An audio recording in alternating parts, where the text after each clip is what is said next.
그 정하는 과정에서 저희는 원래 그 전에 개인 발표를 했던 내용이 저랑 지아랑 맞는 게 없어서 서로 관심사를 말해서 거기에 좀 공통점으로 적용되는 것 중에 하나를 골라서 하기로 했는데요. 그 중에 여행과 동물이 나왔는데 여행보다는 동물에 대해서 얘기하는 게 나을 것 같아서 동물을 정했고요. 동물에 대해서 했을 때 조금 대중적이고 일반적인 내용을 하는 게 청중들에게 다가가기도 쉽고 그럴 것 같아서 반려동물에 대해서 정하게 됐습니다. 그래서 먼저 자료를 수집하고 목차를 정해서 PPT를 제가 만들었고요. 발표는 디아가 하기로 했습니다.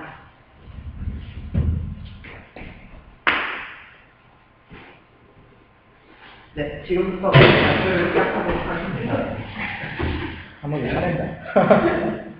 네, 지금부터 발표를 시작하도록 하겠습니다. 혹시 반려동물과 애완동물 둘 중에 어떤 말이 어떤 의미를 갖고 있는지 알고 계신 분 있나요?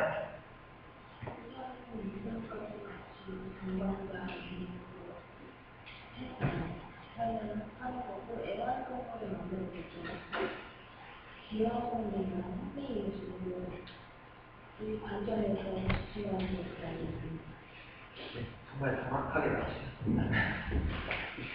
네, 저희 목표는 이거였고요. 제가 방금 질문했던 부분, 애완동물과 반려동물이라는 부분이었는데요. 애완동물이라는 단어가 지금도 심심치 않게 쓰이고 있고 그렇게 많이 사용되는 단어지만 반려동물이라는 단어를 쓰는 게 옳다고 지금은 더 생각하게 되는 이유가 많이 쓰여 있습니다. 일단 애완동물이란 동희 누나가 말씀하신 것처럼 애완동물은 우리가 흥미를 위해 또는 재미를 위해 또는 사람이 그저 길들이고 즐거움을 누리기 위해서 사육하는 동물이라는 뜻을 갖고 있는 애완을 말한다면 반려동물이라는 것은 평생의 반려자라는 말을 들은 분들 있으실 텐데요. 반려라는 것은 자신의 짝을 말하는 건데 반려동물이라는 뜻은 1983년 오스트리아에서 차후에 인간과 애완동물과의 관계를 개선하기 위한 회의가 열렸을 때 그때 제정된 단어입니다. 일단 반려동물이라는 단어는 애완동물이라는 단어보다 훨씬 더 책임감이 느껴지고 좀 더 우리가 서로 상생하는 그런 느낌을 주는 단어여서 애완동물이라는 단어를 사용하기보다는 반려동물이라는 단어를 사용하는 게 지금은 더 옳다고 사람들이 말하고 있습니다. 네, 저희가 아까 목차에서 보여드렸듯이 반려동물의 종류와 이유라는 부분에 대한 PPT를 만들었는데요. 대표적으로 가장 쉽게 주변에서 접할 수 있는 반려동물이 뭘까요? 네, 일단 개나 고양이 같은 동물들은 굉장히 주변에서 쉽게 반려동물로 받아들일 수 있습니다. 그로 인해서 웹툰 같은 경우에도 개나 고양이 등의 반려동물을 소재로 한 웹툰이 굉장히 많은 걸로 알고 있고 그것 때문에 가장 대표적인 반려동물로 취급받고 있습니다. 네, 근데 현대에 와서는 개인의 기호가 다양해지고 그리고 좀 더 구하기 어려운 애완동물을 반려동물을 구할 수 있게 돼서 현대에는 파충류 또는 거미와 같은 절실이나 고슴도치 아니면 기니피그 같은 것들도 굉장히 많이 애완동물이나 반려동물로서 굉장히 수요가 높다고 지금 조사에 따르면 그렇게 나왔습니다. 네. 개나 고양이 같은 경우에는 사회성도 높고 관리도 쉬운 편이며 기르기도 굉장히 보편적이어서 반려동물로 인기가 많은 편이고 금붕어나 조류 같은 경우에는 관리는 편하지만 인간과의 교감이 조금 덜 된다는 것 때문에 반려동물로서 인기는 있지만 수명도 그렇고 애정의 부분에서는 개나 고양이에 비할 바가 못된다고 생각하고요. 파충류 같은 경우에는 호불호가 굉장히 많이 갈리는 부분인데요. 파충류나 거미 같은 부분은 특유의 매력 때문에 키우는 사람이 있는 반면 특유의 징그러움이나 흉측함 때문에 기피하는 사람도 많아서 아직까지는 호불호가 굉장히 많이 갈리는 부분이라고 볼 수 있습니다. 네, 다음으로 넘어가면요. 저희는 그 다음에 하는 주제로 삼았던 것은 일단 이번 PPT의 주제가 좀 더 쉽게 다가갈 수 있는 설명을 위한 PPT였기 때문에 반려동물을 기를 때 가장 중요한 관리법에 대해서 조금 얘기를 해볼까 합니다. 일단 지금 보이시는 바와 같이 처음 PPT가 개고 두 번째 PPT가 고양이인데요. 개나 고양이는 우리가 딱히 뭐 특별히 개나 고양이를 키워보지 않은 사람도 기본적인 관리법은 알고 있을 정도로 굉장히 많이 대중화되어 있는데요. 일단 개 같은 경우에 개도 그렇지만 고양이도 아니 모든 반려동물들은 너무 물이 뜨겁거나 차갑지 않게 미지근하게 적당히 물기를 닦아줄 수건으로 준비를 한 후에 목욕을 준비하는 겁니다. 일단 개는 인간의 샴푸를 쓰면 안 되는 이유도 있는데요. 사람이 사용하는 샴푸나 비누에는 반려동물이 사용하기에는 너무 독한 내용이 많아서 강아지 전용 샴푸나 고양이 전용 샴푸 등이 나와 있으므로 그런 거를 애용하는 게 좋다고 생각합니다.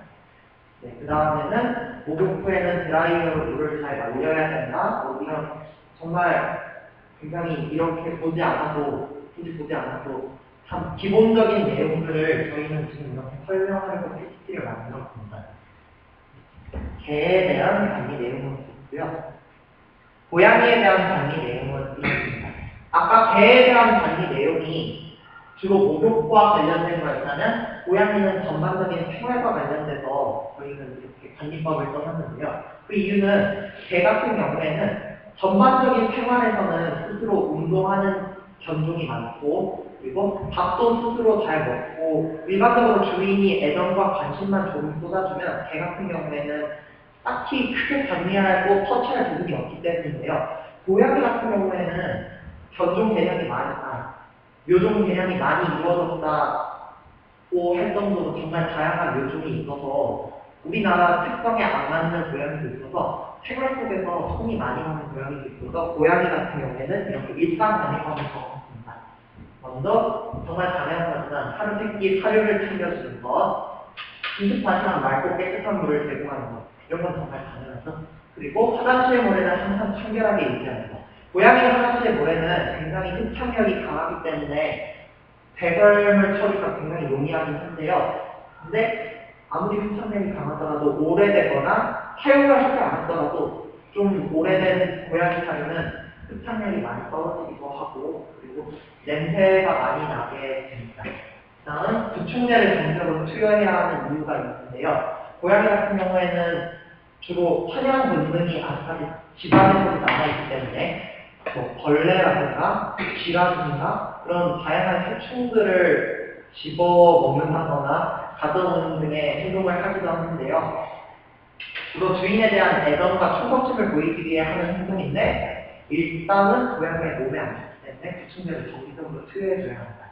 그 다음은 해가 잘 되는 상가에 따뜻한 잠자리를 마련해주자. 네, 이것도 중요하긴 하지만 고양이가 그루밍을 할 수 있는 장소를 마련해주는 게 정말 중요하다고 많은 고양이를 키워보는 사람들한테 조언을 들었고요. 발톱과 털관리를 청결하게 해줘야 합니다. 일단 발톱을 고양이는 자주 깎아줘야 되는데 그 이유가 인간이 불편하기도 하고 고양이도 불편하기도 해서 고양이는 발톱 관리를 많이 해줘야 됩니다. 일단 발톱이 길어지게 되면 고양이는 그 발톱을 다듬기 위해서 가구를 긁게 되는데 그 가구를 긁는 경우에 가구가 망가져서 인간은 피해를 보게 되고 그리고 가구를 긁다가 자칫하면 고양이의 발톱이 깨진다거나 하는 상태가 벌어지기도 해서 고양이의 발톱은 자주 정기적으로 깎아줘야 됩니다.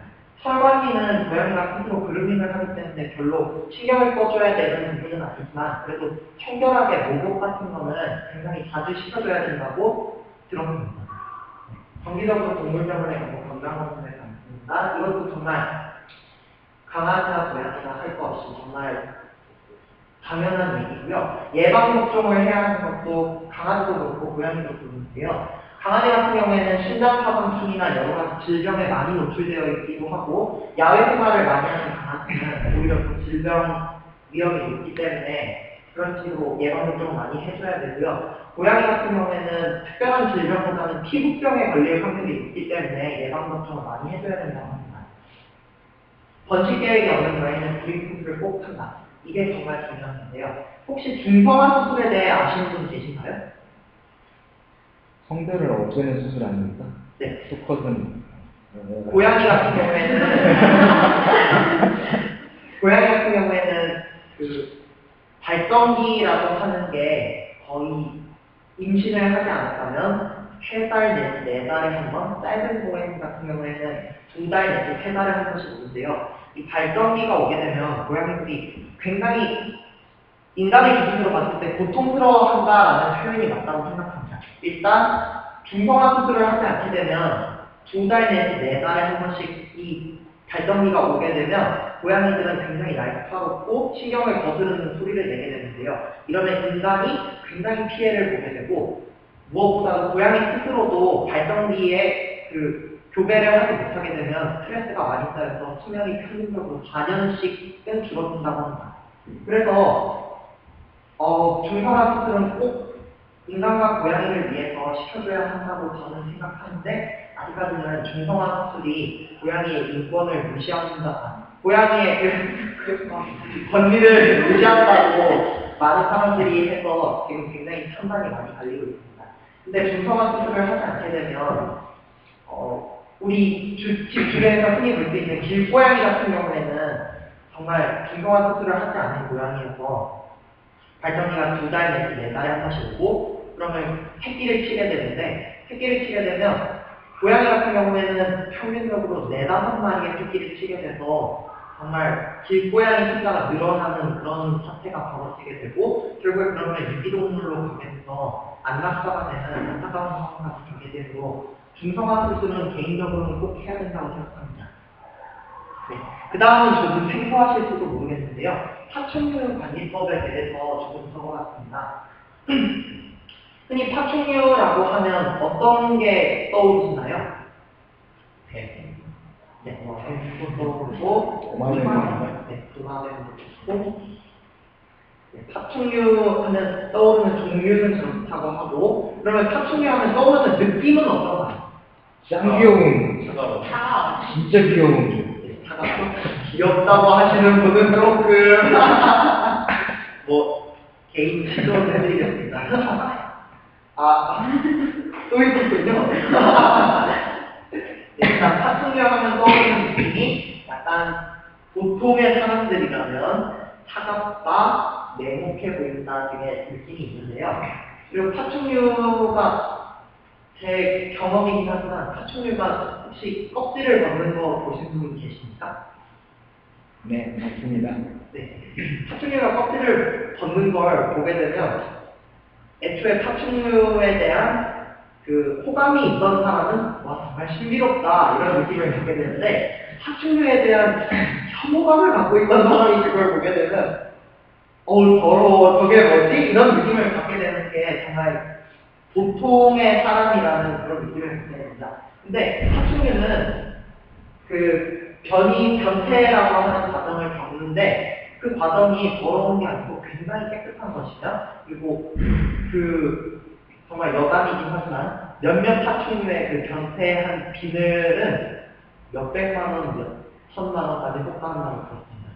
네, 일단 파충류 관리법을 넘어가도록 하겠습니다. 먹이 주는 횟수는 주 1회 먹이 크기와 양은 뱀의 성장 시기와 맞춰서 조절하면 됩니다. 뱀이라고 써있는데 도마뱀이나 이구아나 같은 파충류도 비슷하게 먹이를 주고요. 그리고 먹이 주는 횟수는 주 1회라고 써있는데 의문을 가지실 수도 있는데요. 파충류는 활동량이 그다지 많지 않기 때문에 몸 안에 먹이를 저장해두고 그리고 필요할 때 그 먹이를 소화시키는 파충류도 있다고 합니다. 그리고 파충류의 에너지 소비량이 그다지 많지 않기 때문에 먹이를 주 1회만 주게 되면 일주일 내지 오래 버티는 2주까지도 굳이 먹이를 주지 않더라도 스스로 에너지를 신진대사를 조절해가며 자신의 먹이 생산을 조절한다고 합니다. 두 번째, 체온이 주위 온도와 따라 변하기 때문에 지속적인 열 공급을 해줘야 됩니다. 체온이 주위 온도와 변하는 건 파충류만의 특징이기도 한데요. 파충류가 변온동물이라서 그런 거고요. 변온동물은 주변의 온도가 낮아지게 되면 몸의 활동이 낮아지게 돼서 스스로 신진대사를 조절하고 그리고 활동적인 면에 파충류를 보고 싶다면 주변이 따뜻하게 해서 파충류가 움직이기에 최상의 상태로 만들어주는 게 중요하다고 합니다.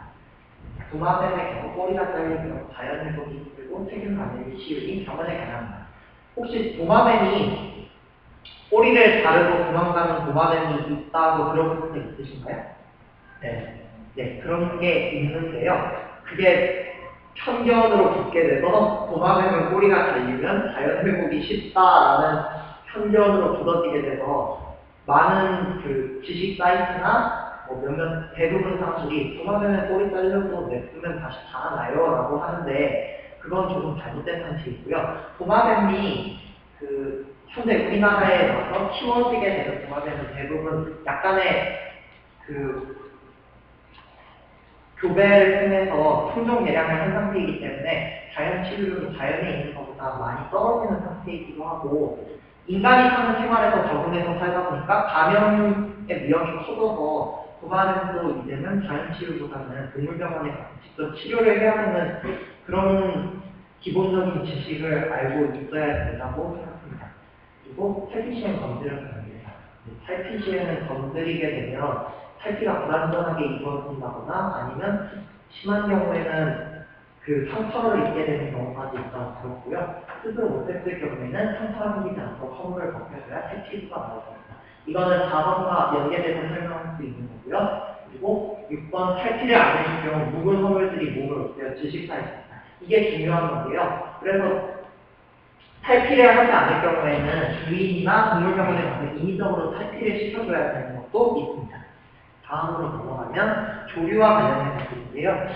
조류는 개인적인 생각이지만 인간과 교감이 조금 다른 동물에 비해서 적다고 생각되고요. 그리고 그렇기 때문에 조금 더 많은 관리가 필요하기도 하고 관리를 제대로 못해줬을 경우에는 조류의 수명이 굉장히 많이 깎여 나간다고 알고 있습니다. 주기적으로 발톱을 깎아주어야 한다. 이거는 아까 고양이랑 비슷한 얘기인데 스스로 상처를 입힌다거나 아니면 가구나 단어에 흠집을 낼 수 있다거나 아니면 핸들링을 하는 도중에 주인한테 상처를 입힐 수가 있기 때문에 발톱은 어느 정도 적정선까지는 깎아줘야 됩니다. 목욕은 가끔 시켜줘도 가능하지만 깨끗한 물을 주면 스스로 목욕할 수 있다. 조류가 흔히 해장 같은 곳에 해장이 있는 집에 가보면 약간 퀴퀴한 냄새가 나는 걸 느낄 수 있는데요. 근데 그거는 조류 스스로 목욕을 할 만한 환경을 만들어주지 않았기 때문에 그런 거고요. 스스로 큰 물웅덩이나 아니면 깨끗한 물 같은 거를 많이 받아 놓은 곳을 만들어 놓으면 조류는 스스로 몸관리를 한다고 합니다. 네, 깃털관리라고 해서 여기 보시면 이게 깃털관리를 하고 있는데 여기에 해충이나 아니면 깃털이 헝클어져서 나는데 방해되는 거를 위험에 방지하고자 저런 식으로 깃털 관리를 할 거라고 합니다. 배설물을 많이 배출하고는 자주 배설물에 가져줘야 합니다. 네, 이것도 거의 다른 반려동물과 마찬가지로 비슷한 내용인데요. 배설물이 있게 되면 다른 반려동물도 그렇고 조류도 그렇고 면역력이 떨어지게 되고 주인도 냄새가 나면 별로 안 좋아하기 때문에 배설물을 많이 배출하므로 자주 배변편에 갈아주어야 됩니다. 네, 반려동물의 구매법에 대해서 제가 있는데요. 과거에는 큰 마트나 동물병원에서 판매했지만 지금은 이런 방법도 있지만 지금은 인터넷 커뮤니티 사이트에서 분양을 받는다거나 아니면 특별한 펫숍 같은 데 가서 직접 사오는 경우도 있고 그런 식으로 동물보호단체 같은 경우에서는 유기동물 보호소 같은 곳에서 입양하는 것을 권장하고 있습니다. 네, 이게 분양하는 거고 구입을 원할 때는 마트보다 동물병원에서 파는 게 좀 더 건강한 반려동물을 구매하는 방법이 있죠. 네, 여기 이렇게 출처 같은 게 적혀 있고요. 네, 이것으로 저희 작업을 마치도록 하겠습니다. 수고하셨습니다. 질문 진정. 용어를 사용하셨는데 그루밍이나 핸들링 같은 것을 자세히 설명해 주세요. 지금 질문이시나요? 네, 질문이십니다. 그루밍 같은 경우에는 고양이가 하는 행동을 말하는 건데요. 고양이는 그루밍이라고 해서 스스로의 털을 핥고 스스로의 털을 관리하는 스스로 청결을 유지하는 것을 그루밍이라고 하는데요. 일단 고양이가 굉장히 깨끗한 동물이기 때문에 스스로 그루밍을 통해서 자주 목욕을 시켜주지 않아도 몸 관리를 할 수 있고 청결을 유지하는 하나의 방법이라고 생각하시면 됩니다. 핸들링 같은 경우에는 약간 범용적인 용어인데 조류나 파충류, 곤충, 절지류 뭐 그런 것들에 전체적으로 쓰이는 용어인데요. 조류 같은 경우 모든 동물들이 손이나 팔목 이런 곳에 올려놓고 주인과 교감을 하는 과정을 핸들링이라고 하는데요. 조류 같은 경우에는 이 핸들링 과정에서 주인으로 인식을 하고 그리고 애정을 받는 그런 행동을 갖게 해서 주인과의 애정도를 높일 수 있는 그런 겁니다. 파충류나 뱀 같은 경우에도 핸들링을 통해서 교감이 많이 성사되기도 합니다.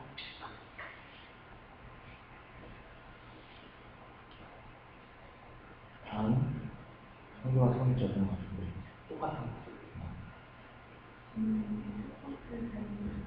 관리가 쉽다고 하셨는데 고양이 경우에는 평생 3분의 애기를 키우는 건 똑같다고 했거든요. 그러니까 실제로 동물이 인간하고 아무리 교감을 한다고 해도 기능 차이가 여기 이탈이 모르는데 실제로 식사를 말하기는 좀 어려운 것 같아요. 그거는 약간의 그 이해 커뮤니케이션의 오류가 나타나는 것 같고요. 그러니까 조류라든가 파충류 같은 거에 비하면 관리가 쉽다고 전달하고 있던 게 잘못된 것 같습니다.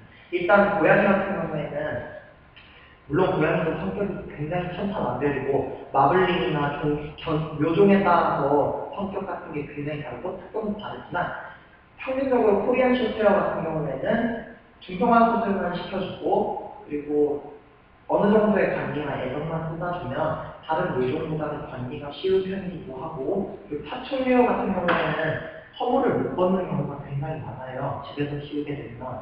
그렇기 때문에 그 허물도 직접 벗겨줘야 되거나 아니면 파충류는 집에서 기르게 되면 잔병치레가 좀 많은 편이어서 자주 동물병원을 신세를 야 하는데요. 고양이 같은 경우에는 스스로 청결도도 유지하고 그리고 약간 독립적인 성향이 강한 게 고양이의 특성이기 때문에 주인이 큰 관심을 하루 온종일 관심을 쏟지는 않아도 고양이는 스스로 어느 정도의 활동이 가능해서 그런 식으로 얘기를 했는데 약간 이해의 차이가 있었던 것 같습니다.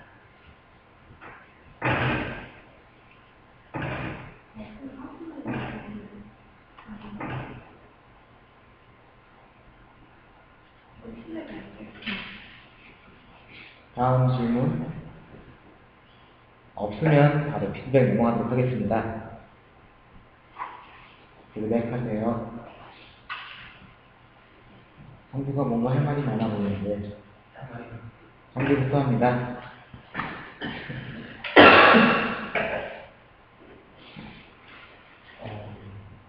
제스처랑 발표 홍보나 아니면 말의 영화 쪽이라고 해야 되나? 발표인데 되게 잘 들렸던 것 같고 좀 아까 라면이랑 제가 쓰는 그 단어에 그냥 청식이 모를 수 있다는 좀 저도 전문적인 용어에 대한 설명이 좀 부족했던 것 같고 처음에 있었는데 애완동물하고 반려동물의 용어가 혼동돼서 때문에 그런 게 좀 찾아야 될 점인 것 같습니다.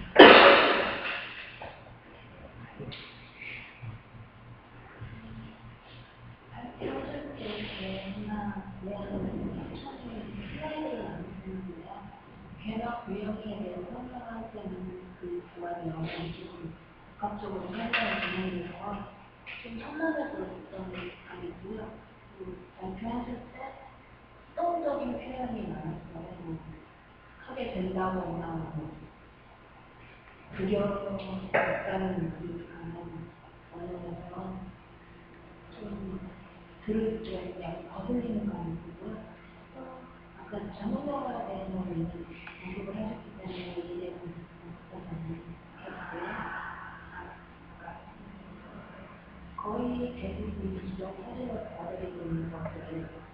생각합니다라고 말씀을 하셔서 자신에 대한 생각을 말하는 좋지만 이 대중적으로 다 알려진 사실인데 이렇게 의견처럼 말하고 있는 순간이 아마 주셔보는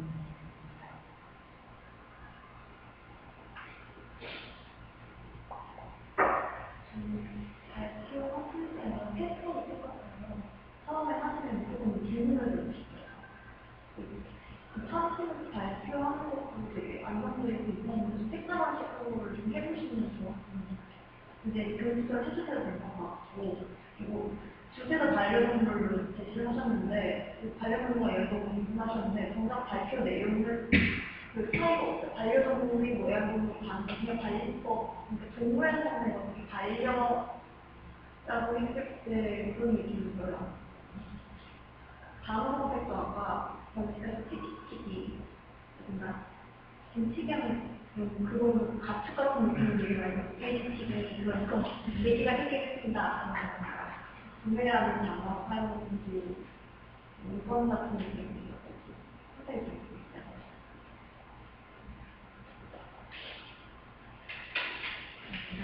발표 내용도 되게 괜찮았던 것 같고 발표자분 발표 내용에 대해서 숙지를 잘하고 계신 것 같았어요.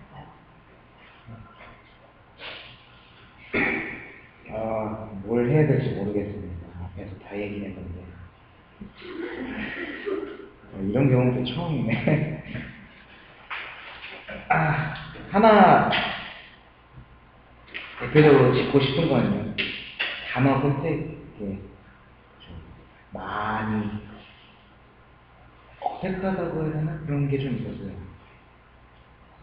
부제목이라고 해야 되나? 그런 데서 아까 2번이었나? 반려동물 종류와 이유라고 했던 것 같은데 저거 두 개를 종류 따로, 이유 따로로 쓰는 게 더 나았을 것 같아요. 반려동물 종류와 반려 선택 이유라고 따로 써주시던가 저거 자체로는 좀 어감이 이상하잖아요, 읽어봐도. 그런 것도 있고요. 승나한테 말한 것처럼 구매 이런 점이 있어서 반려동물인가 이런 반려동물의 느낌보다는 물건 팔고 사고 파는 거구나 하는 느낌이 더 강했어요. 단어 선택 소리씩 했었으면 되겠습니다. 피드백 마치겠습니다. 결론 시간을 갖도록 하지요.